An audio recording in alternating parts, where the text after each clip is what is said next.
За үзэг нэвтрүүлгийн энэ удаагийн дугаарт өнөөдөр сонины эрен сурвалжлах албаны дарга цолмоо оролцож байна. Бид цөөн хором хөгжлийн тухай ярилцгаална. Эхний асуулт маань улс орны хөгжлийн хурдыг юугаар хэмждэг гэж бодож байна.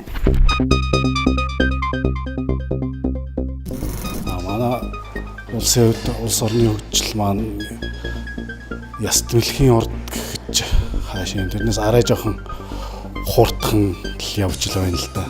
Галт тэрэг шиг эсвэл онгоц шиг хурдан л явдаг бол улс орн маань хөгжлийн шат арай өндөр одоо Азийн баг гэдэг улсууд шиг байх болов уу гэж бодож байна.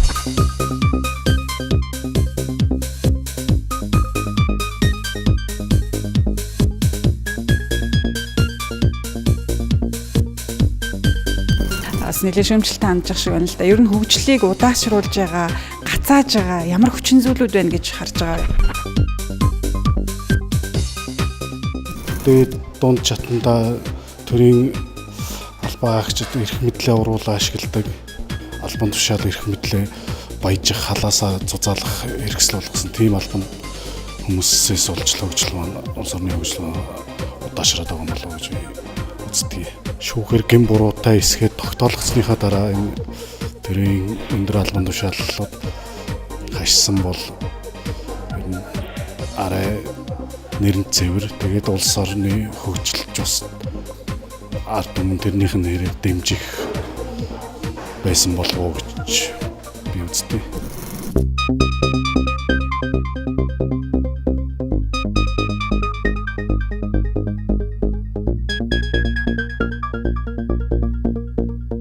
Хэвлэл мэдээллийн байгууллага тэр дундаас түлчдийн өөрөг оролцоо энэ улс орны хөгжилд ер нь ямар байр суурь эзэлж байна вэ? Эрен сурвалжлах сэтгүүл зүй гэдэг бол одоо нийгмийн улс орны хотож банхарлалтай. Тийм учраас нийгмийн цэвэр байлгахын тулд аль болохгүй бүтггүй л нийт мэдээлж энийг цэвэрлэхийн төлөө үзгээ хурцлж явдаг хүмүүс шүү дээ.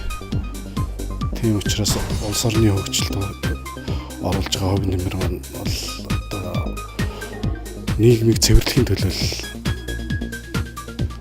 бичиж байгаа маань болов гэж бодож байна.